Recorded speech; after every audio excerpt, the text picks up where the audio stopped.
Hello, everybody. Namaste. And you are having a wonderful time in Southern California, and I am having a wonderful time in Maui. And we're together together with this technology. And I can't quite see you, but you can see me. Okay. Welcome, Ram Dass. We want to extend a loving welcome and appreciation for you here at Bhakti Fest. Since you don't travel anymore, we will enjoy your wisdom by this exclusive Bhakti Fest interview. Thank you so much. There's so much overload in society today. Whenever we see the news and see all the disasters and wars and epidemics, how can we be better prepared spiritually and psychologically to handle whatever comes? All that is the drama of culture. And unless you can stand back inside yourself and you can watch the drama, the melodrama of your life, you get caught in it in a way that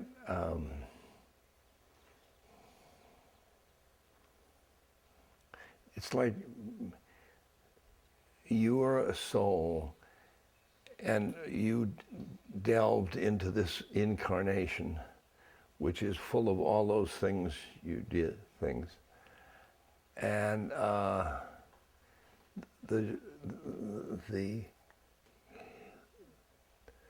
the strategy is to remain a soul and not get caught in your incarnation. And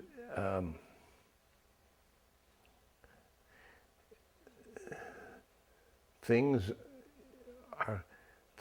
in our environment are sad, happy, and we'll go in and out. But we're trying to get a center working from our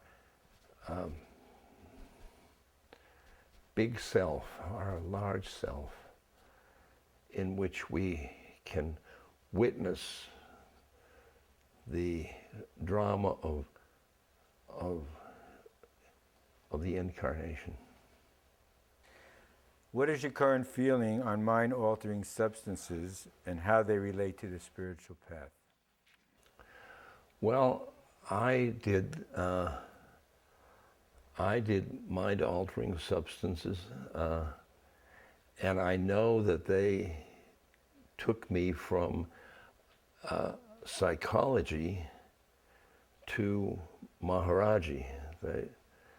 They helped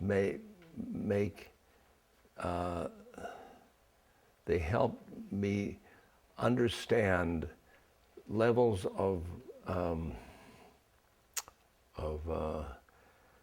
consciousness. And if I hadn't had psychedelics, I would have gone to India and I would have just turned my nose up at it because I was so busy being a social scientist. And these planes of consciousness, which I now live in, are those soul planes and spiritual planes. I would have had no time for it. And the use of psychedelics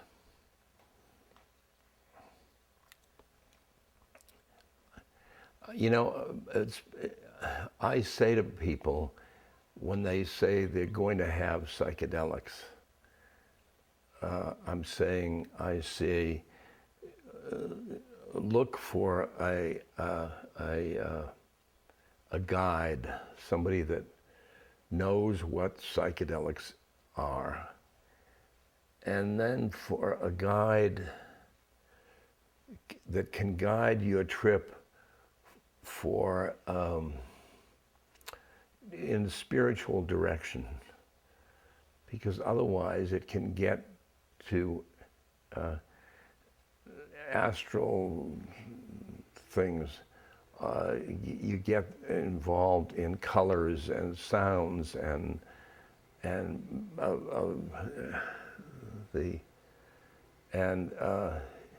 you'll waste the trip. You'll waste the trip. So, because when you take psychedelics, they are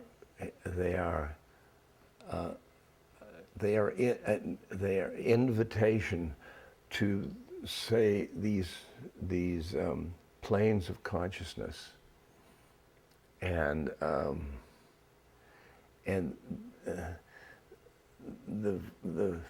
these planes are all within all of us, you know, and the psychedelics magnify it and show us things show us things that are inside of us that the society doesn't know. You have a lot of spiritual teachers and gurus that say smoking pot interferes with the meditative process.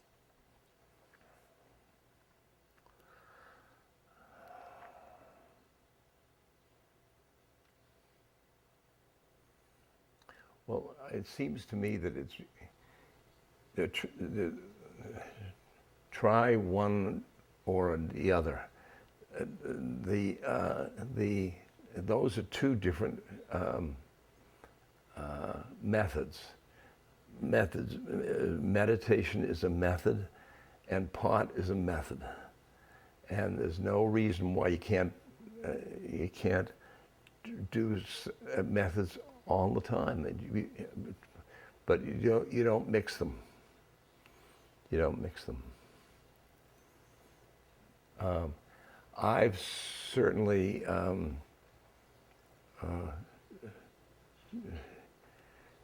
gotten far out in my consciousness from pot, and I've gotten far out my consciousness by meditation. But I know that they're not mixable. So you don't smoke pot anymore, Bummer? No, I haven't. I haven't smoked pot about three years. Yeah, 3 years. 3 years, and that I think that's.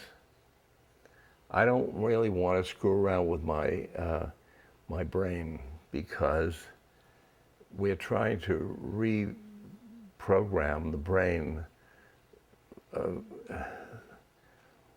which got a little screwed up. The stroke. What is the best way to keep the faith? Because without faith, we all seem to be very lost. Well, you've got to understand that faith and belief are different things. Belief is the mind, and faith is the heart. And I can only tell you that my faith came from Maharaji. I found another heart that transmitted that faith to my heart. It's the same thing as I'm trying to do in this this presentation, because I have a tremendous amount of faith. for spiritual matters. And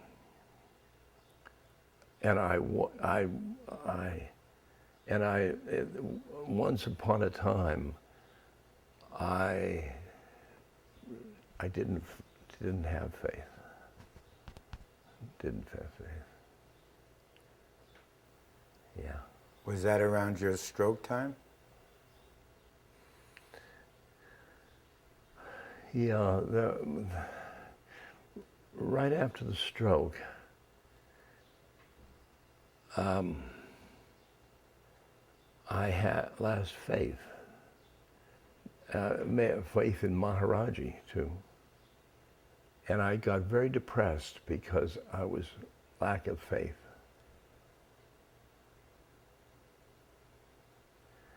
And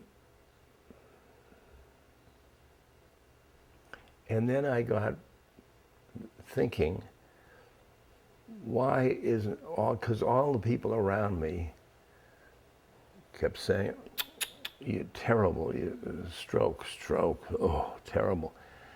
And I began to think, Maharaji had been there for me all the time to the stroke. And I thought, I said to him in my mind, where were you? Did you go to lunch or something? That I needed you. What is this stroke?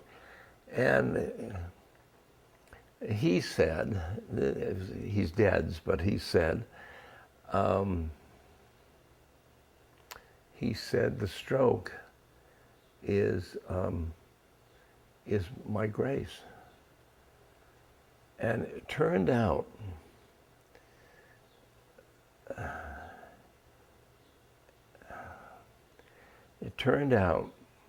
that my reactions to the stroke were his grace. I started to, the stroke is grace itself. And that reaction, that was his grace, the reaction.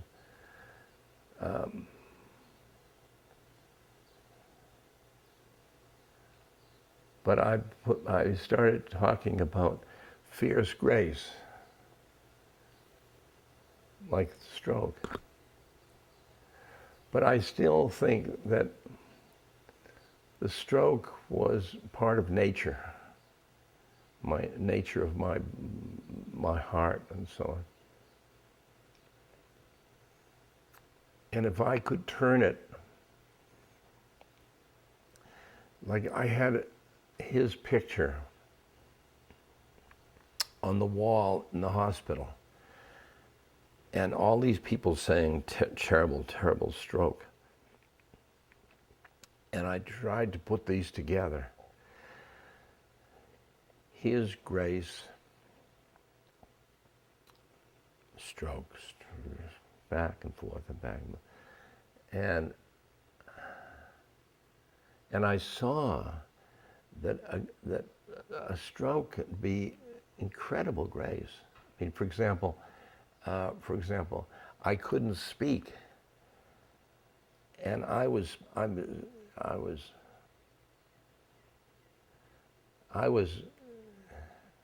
turned on by the silence.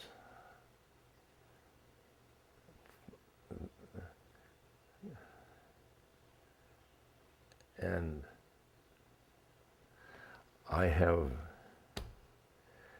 here's my wheelchair, and I have a place to sit all the time.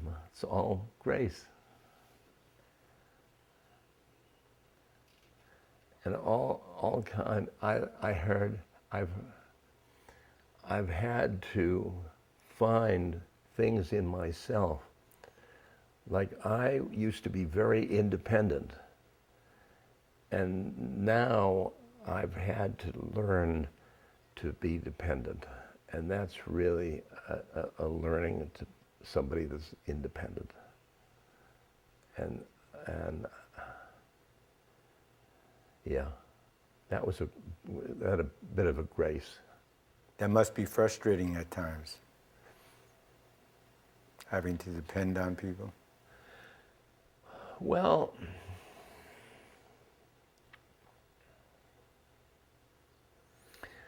it's frustrating for a moment, but then I deal with the frustration. The frustration is a thought, and I'm an aware person, and I'm aware that that is thought passing through. And I don't get frustrated. I mean, I can't, I can get frustrated, but it's come and goes, come and go. So when the thought comes, one has a choice of whether to react or not. That's right. Yeah. That's right. But I'm centered. I'm centered in my heart, and I've got a little phrase I use. It says, I am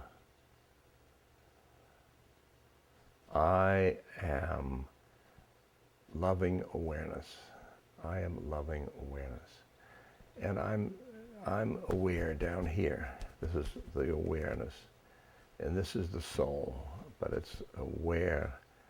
The soul is aware of your incarnation. And in the incarnation comes frustration, which is a thought. It's just a thought. And just like when I'm aware of my ears hearing, I'm aware of my eyes seeing, I'm aware of my mind thinking. And these things just become the passing show. The passing show. So we should all remember that I am loving awareness. Yes. Yes. Yes. Because you start with I am awareness. That I got from Buddhist meditation. That I was the awareness, and then everything was the object of the awareness. And then I got loving when Maharaji instructed me with his telling me about love. You know, you speak about Maharaji, Nim Karoli Baba. How important is the guru-disciple relationship on the spiritual path? Maybe we can explore that a little bit.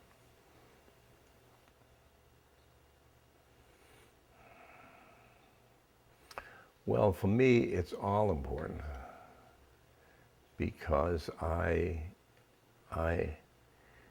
follow the path of Guru Kripa.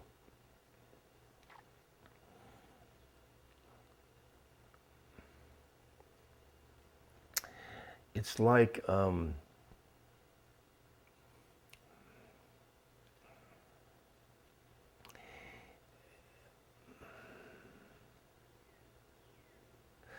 here's what happened to me when I met Maharaji.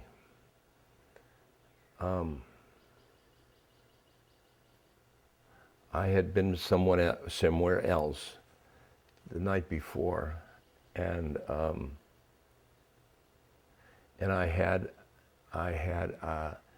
went to the bathroom, the outhouse, and I was aware of the stars very bright and very near. And they were, and then I thought of my mother, because she had died 6 months before. And I thought of my mother, and then I was a Freudian, so I was going to the outhouse and remembering my mother, and of course, it freaked. I'm a Freudian overall, and but then we drove on to the guru, and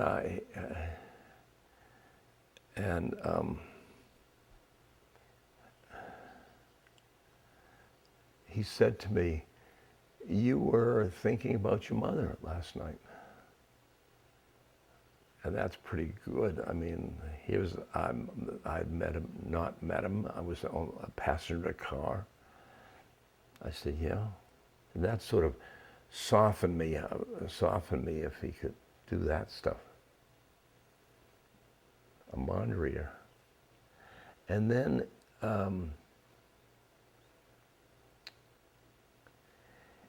I looked down at the ground. He was right here. And I started to think, oh my God, if he knows that, he knew every secret in my inner stuff. And he was right here. I mean, he was a mind reader. I didn't, but I had about 15 of these things that I didn't want anybody to know. And I looked up at him, and he was looking at me with unconditional love. He looked at me. That was not something I had never had. My parents, they were conditional lovers. They loved me if I'm a good boy. And then and then my teachers, they loved me if I'm a good student. And my friends would like me if I did what they wanted. It was always if. And this man was looking at me with unconditional love, and I had never had that before, ever had. And he knew all my things, and he said, he's loving me. And that unconditional love changed me. My teacher changed. It changed my way of thinking of myself.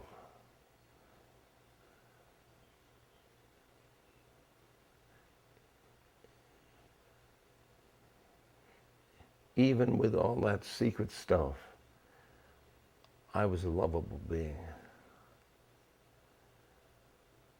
And certainly that moment changed me. And at that point, I had planned to go to the United States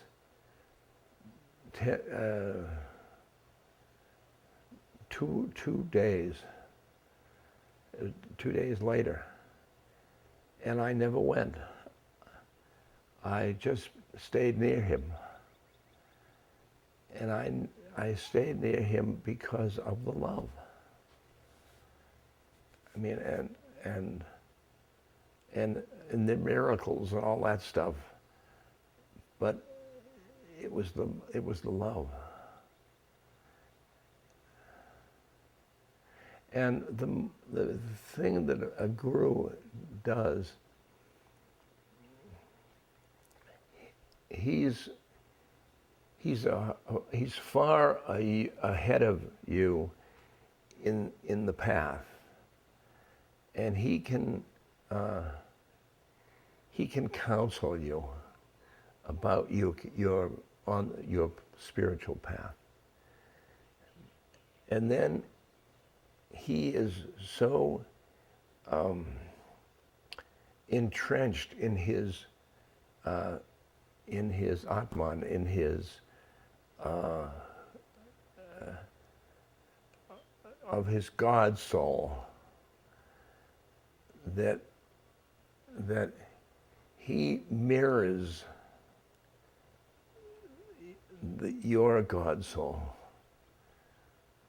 And whenever I met Maharaji, I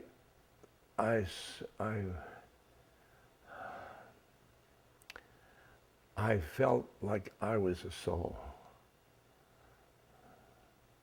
Just being around him. And now, just thinking about him, or a picture, or just feeling his presence, because he's now a spirit. But he's still with you all the time. He's still with me all the time. Yeah. That was a funny thing. Some guy stopped me and he said, "I hear you're talking to your dead guru." I said, "Yeah." He said, "That's your imagination, you know." I said, "Yeah, I know." I said, "That's where he is." I said, "He comes into my imagination and raises havoc." And the guy couldn't quite, he was saying, it's my imagination, and my imagination is Maharaji's mind. Which brings up an interesting thought about a living guru as opposed to one that has already left their body.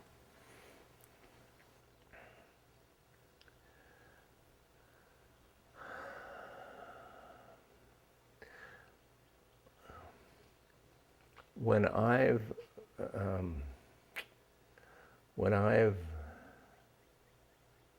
interacted with people who have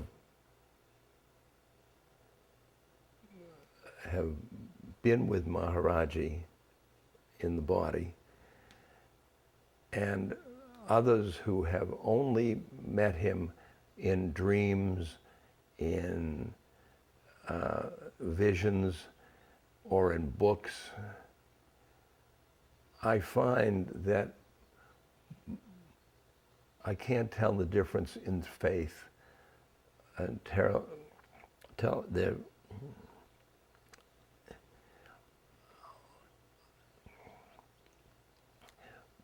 ones that have not seen him in the body have a faith that is just wonderful. I mean, I think it's wonderful to have a guru in the body. It's wonderful. But I don't think it's necessary. Yeah. What are your thoughts about past life karmas and how they relate to us now? Well, I think your incarnation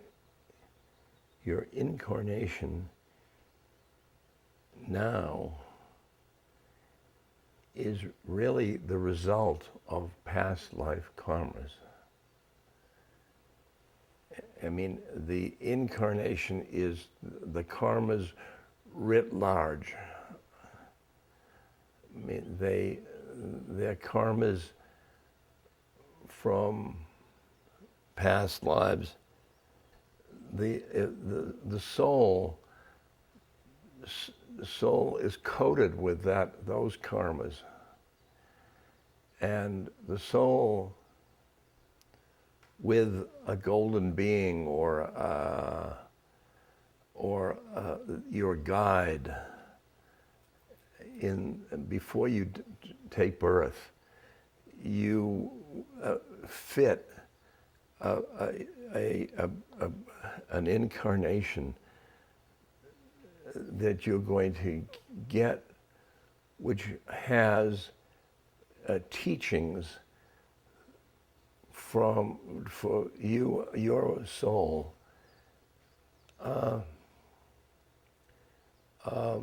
There are teachings that are going to get rid of that karma of past karma. Yeah. And that's why you come into the new manifestation. Yes. How can we know what our spiritual mission is? I think when you identify with your soul, then your life, your incarnation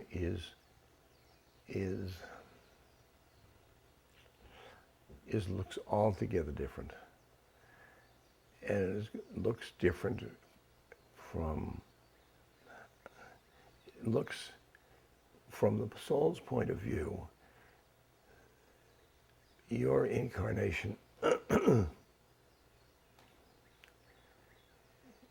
is you're learning things. You're learning things that the soul needs to know. Like my soul came into this incarnation, there were two things I had to learn. One, I had to learn suffering. And two, I had to learn compassion. And those things, I didn't really know them very well, even as a child. But I've become, because I've been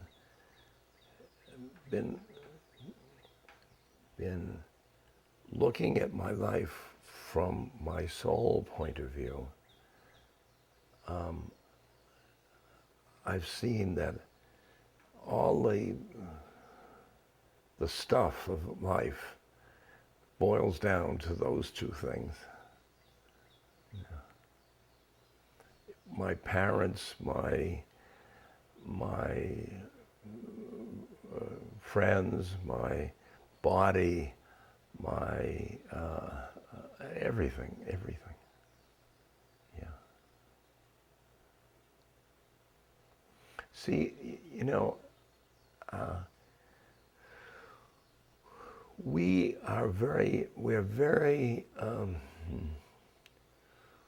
we're two beings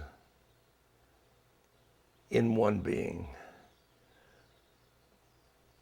You have ego being and soul being. And your ego being thinks the soul is full of crap. And the soul being puts up with the ego being.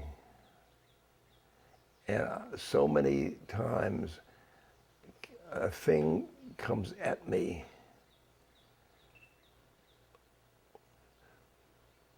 my soul reacts like death.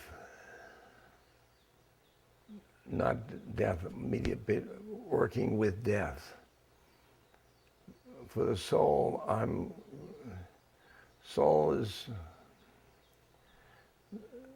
it's died so many times, and here comes another one, and it's just it's if you get born, you get die, and die, you get born, and it just keep going and going and going. So there's nothing to fear. There's nothing to fear. There's nothing to fear from death. While the ego is part of the soul, of the incarnation, and death means the end of the incarnation. So you can see why the ego is so afraid. And our culture is ego culture is constantly afraid of death. How do we deal with close friends and relationships without putting up barriers? Well, the barriers are ego things, because the barriers, you're thinking somebody is going to take something from you.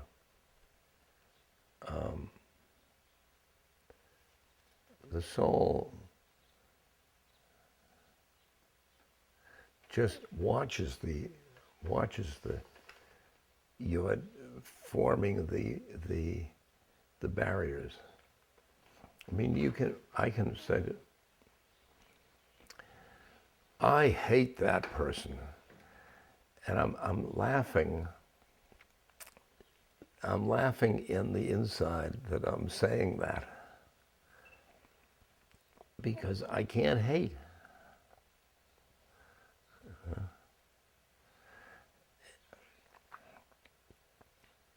Souls are very, very loving. And I know that Maharaji said to me,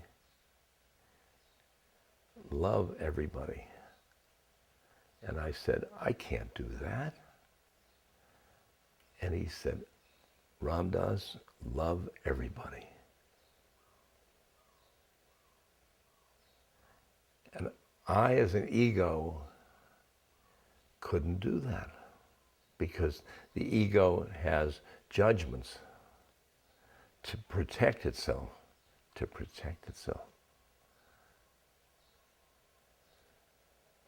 But he was saying,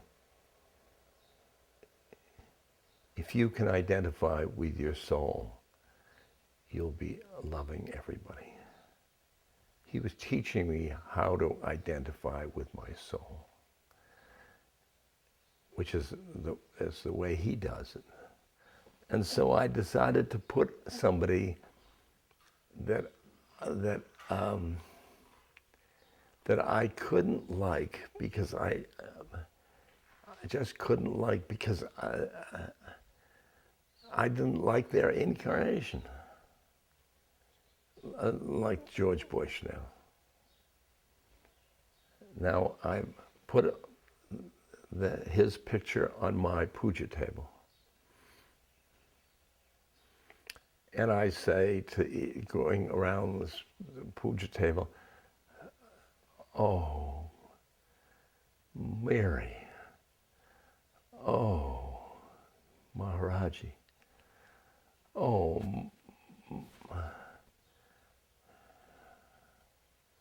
Ramakrishna, oh, and I keep going one at a time then I say, hello, George, and I see that that's in my heart. And I looked at the others, and I realized that they were souls in my mind. And George was only his incarnation, his personality. So I decided to think of George as his soul. And first of all, I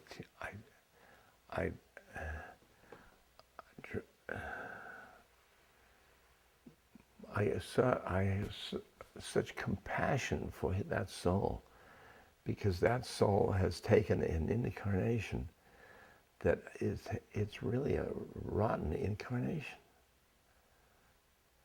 And that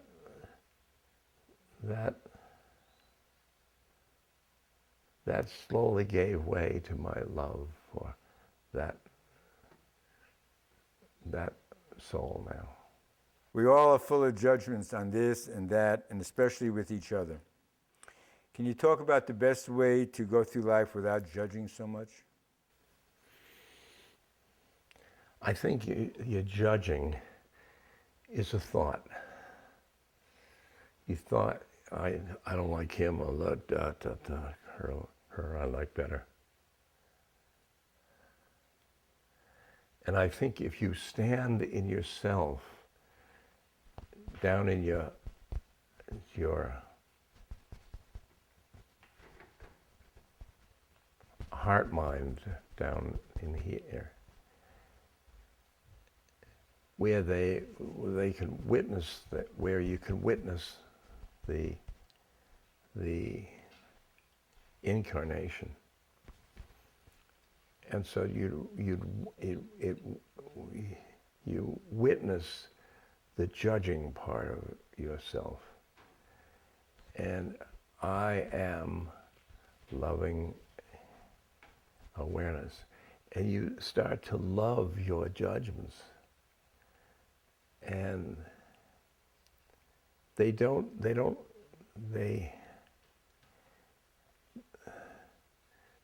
last very long. I love my ego. It's a strange bird, but I love it. I love it, and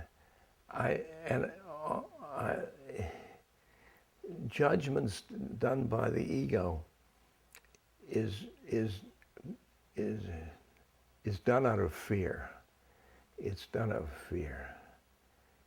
And I feel so badly for it. So badly for the fear that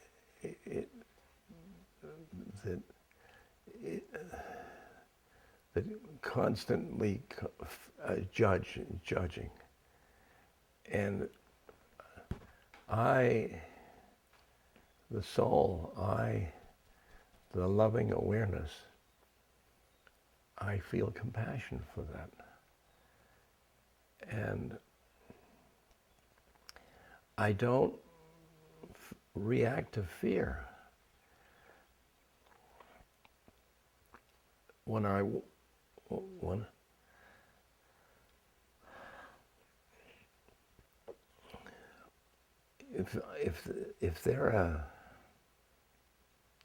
If fear and love, and I'm going to take love. That's my soul says love, not fear. And yeah. So every time judgments come up, we take the love. Yeah. We go to the love. Yeah. Yes.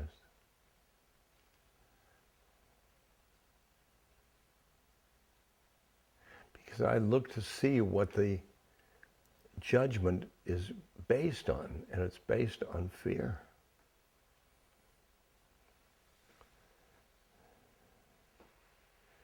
Fear of death, fear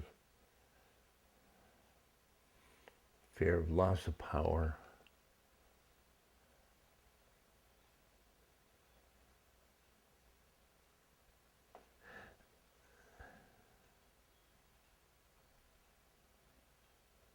Yeah, I do reside in my heart more than in my mind. And that's why I'm a Bhakti. And that's why you're having a wonderful time, because this event is strengthening your heart. Strengthening your heart. Yeah. When is the time to speak up or not, Baba? Well, it's an intuitive matter. You see, the spiritual path is a path towards truth. And you're getting oriented to being truth, being truth.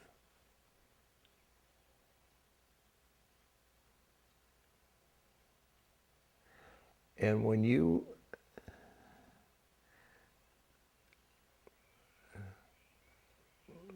look away from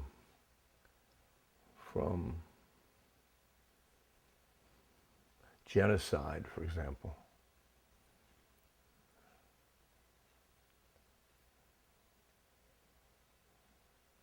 it's gnawing at you. It's gnawing at you, and your truth is, which is the intuitive sense of truth. That's what's counteracting that. And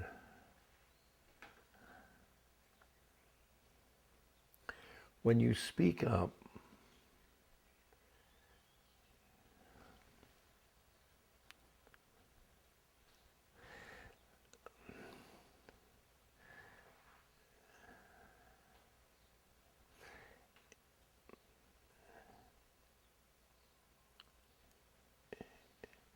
it's rational, but not simply rational, because it's the higher mind.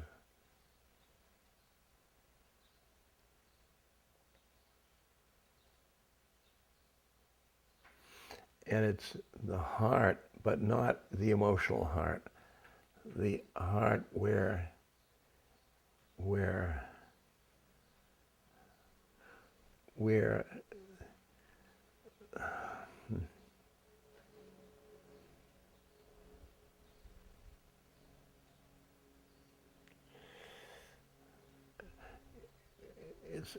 it's the love which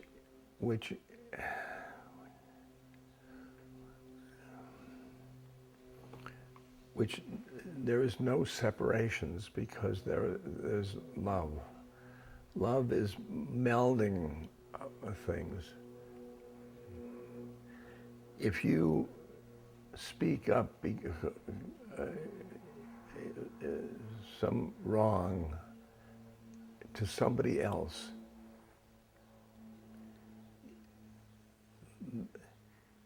you've got to say, the soul says, that is me.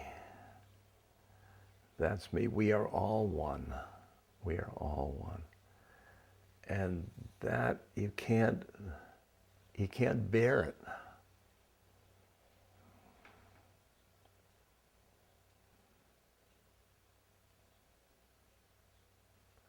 Now,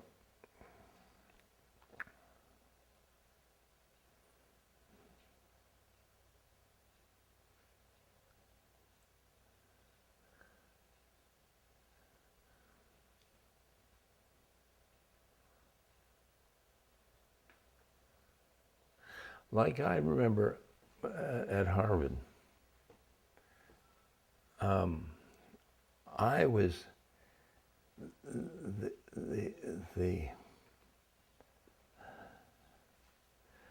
the drugs, the psychedelics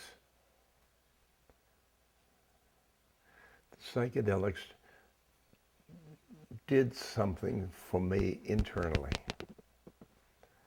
And Harvard said those drugs are bad for you.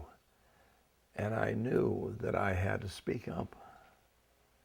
And I got thrown out of Harvard because it was, because I couldn't override the truth in my heart. Yeah.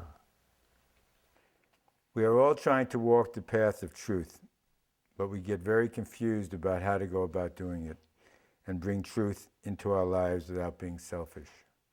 Any suggestions, Baba? Well, if you take as truth the fact that we are all one, there's no such thing as selfishness, because that's an individual people is selfish.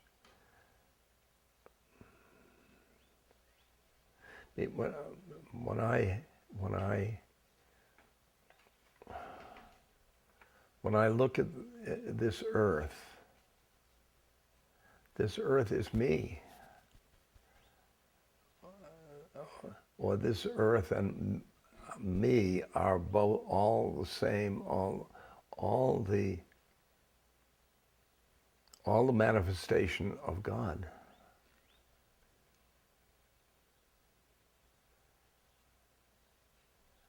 And I honor the earth, just like I have to honor my body.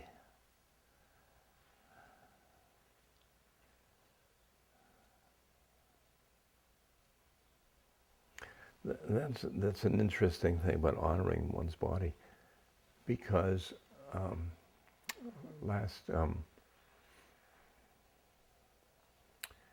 a few weeks ago, I broke my a hip, and I went into the hospital to get a new hip.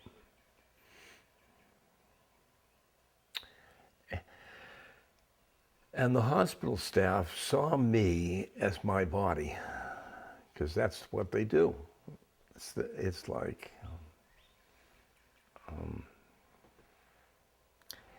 if you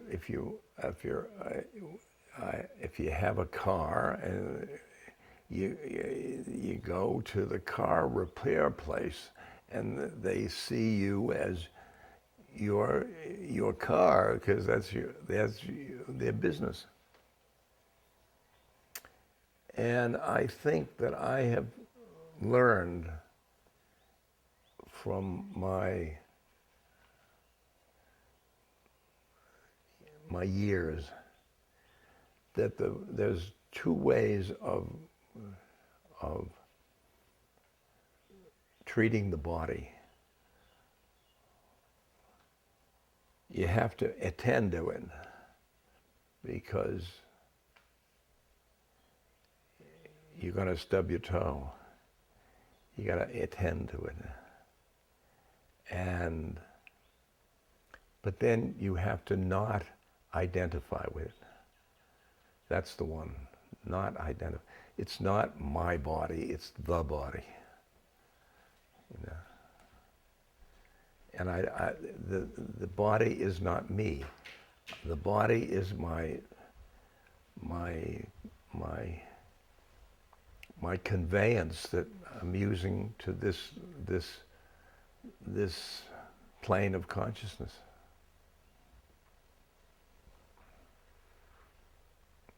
And so I take care of it. And I don't identify with it.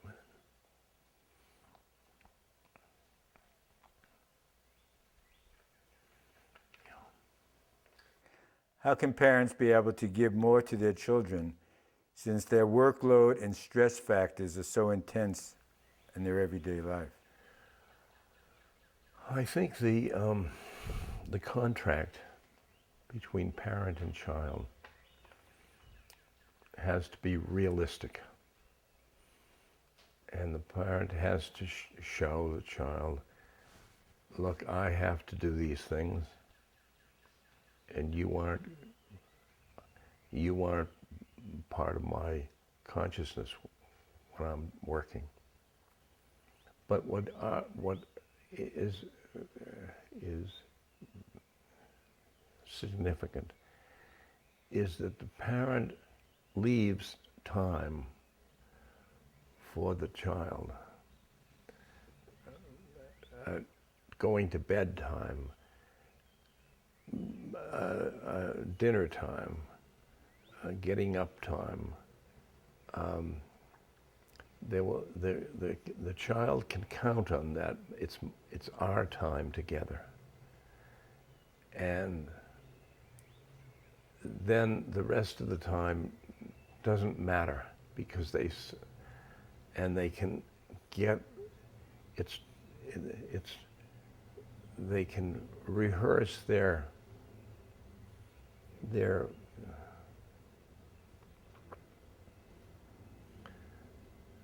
woes and when those times.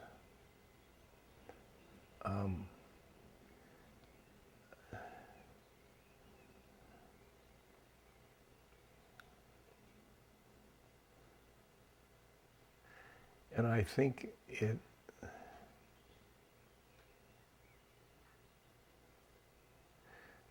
human relations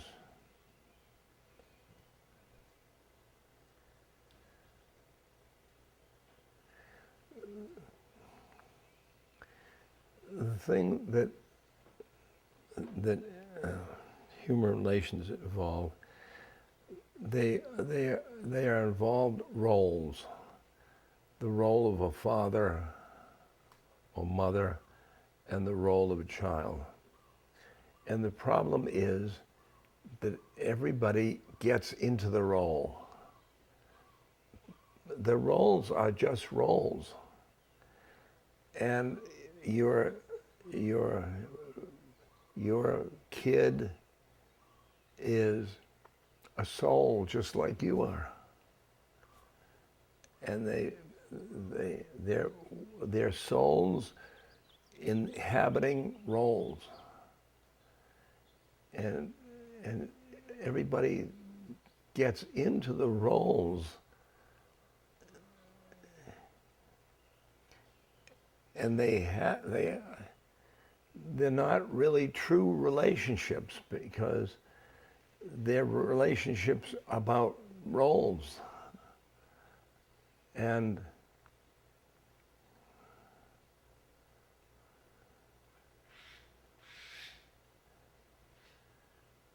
parents should see their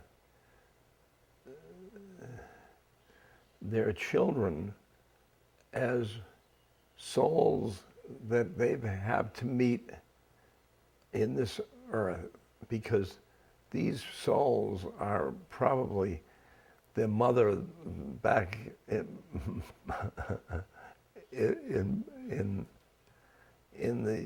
the past.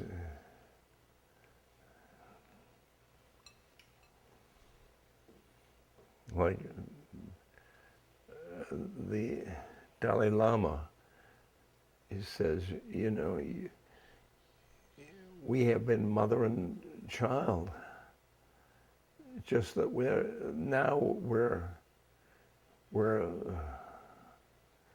enemies. And the roles are changeable, and people cling on to the role of parent. That's the parent.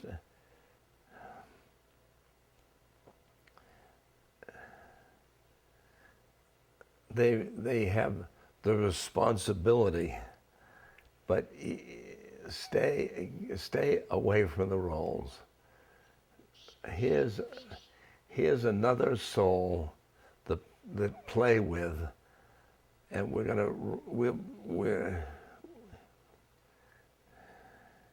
and in this incarnation, you're my child. Probably in another incarnation, you're my mother. Like God, So how can we get to know the soul better then? By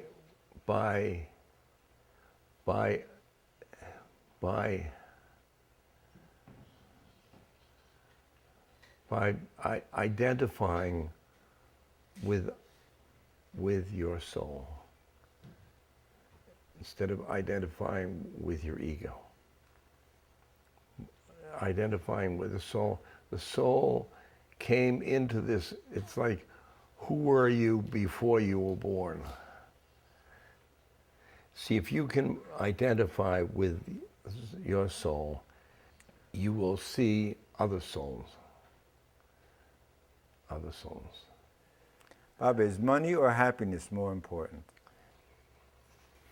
Well, I think happiness is important.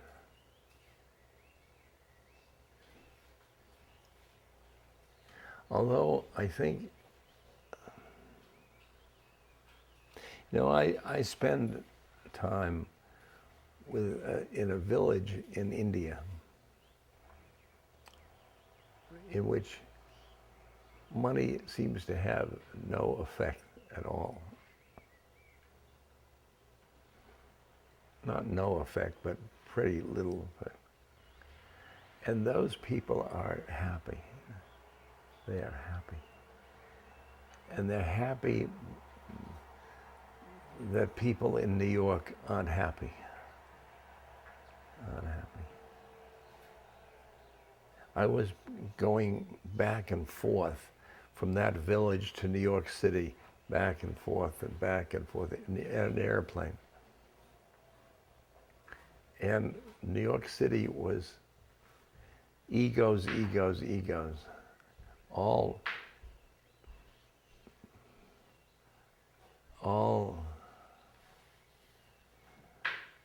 individuals. And India Village, they were all souls. And souls means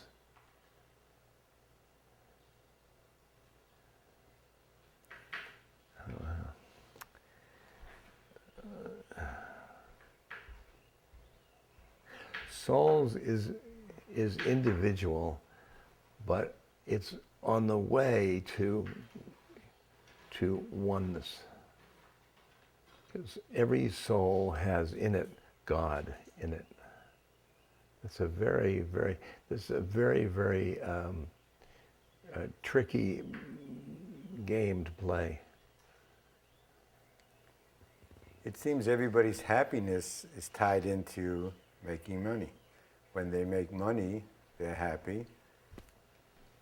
They're fairly sad or unhappy when money isn't flowing in their direction. Well, I told you these people in this little town, they didn't make money. Yeah, but here we are in the American culture. There's people on the yoga path.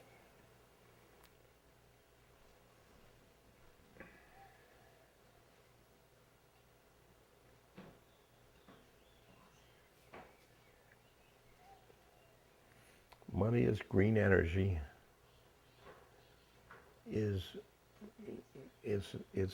gives one power to buy things like that.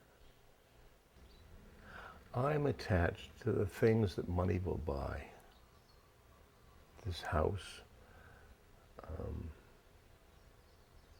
food, my car.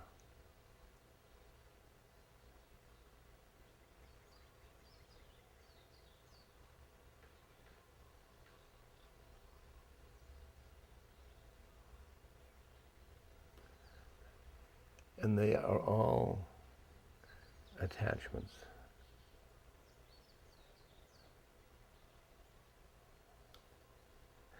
But I can feel that those attachments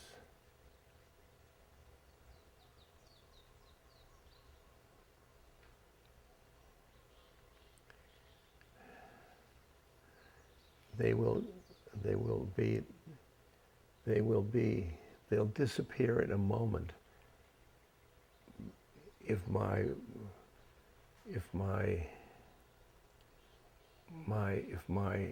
attachment to Maharaji gets threatened. I mean, food and Maharaji, I'll take Maharaji. Car, Maharaji.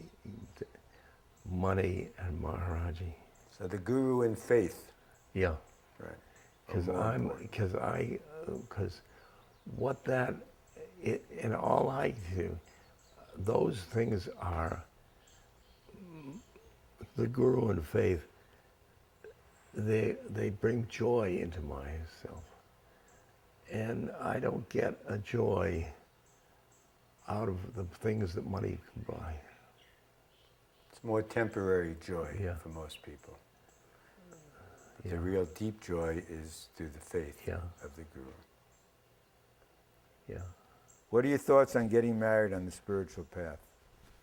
Look, in marriage, it's like a triangle. The man and the woman, and they are close together and close, and they're loving and loving and loving, and they're loving because they're